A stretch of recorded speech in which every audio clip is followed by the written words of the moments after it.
Ndị be anyị ekene m unu, Igbo mụrụ nze m ọzọ, ekenekwa m unu ma kene ihe na-emere unu ihe. Anyị ka nọkwa n'akwụkwọ a bụ ihe onye metere. Cheta na ebe anyị kwụsịrị bụ ebe anyị kwuru na Eze Ụzọmezie na ndị ala ukwu nabatara ndị bịara na nke ha nke ọma, mana dimkpa iri ahụ kere ezigbo nkwụcha wee chebiri ihe ọbụla nwere ike ịdapụta n'ihi na nkwụcha abụghị ụjọ.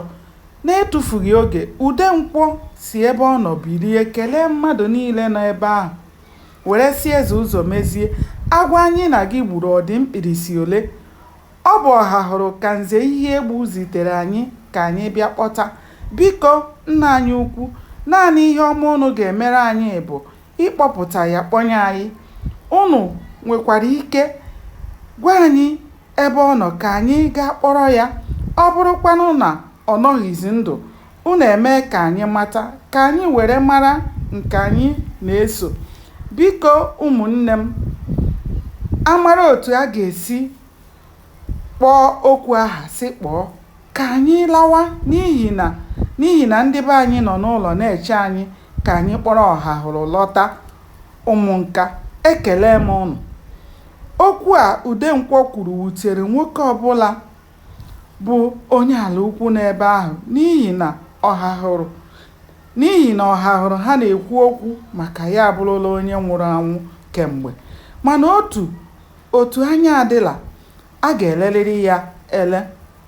Eze Ụzọmezie kelee ha maka ije ha bịara, were buru ụzọ kọwara ndị ala ukwu na onye ahụ kwuru okwu n'aha ndị ụmụnka a bụ onye tọrọ ọha hụrụ n'afọ nne na nna.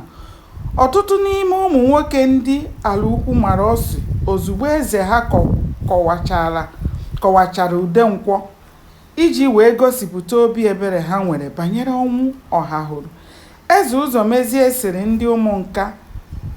ndị ụmụnka ahụ bịara na nke ya maka ọnwụ nwanne ha nwoke: ụmụnne m, onye ọbụla ihe ya furu, ọ chọwa ya o meghị ihe ọjọọ. Ọ dịghị ụtọ ọbụla mụ na ndị obodo m na-ata unu maka nwanne unu nwoke unu chọrọ bịa.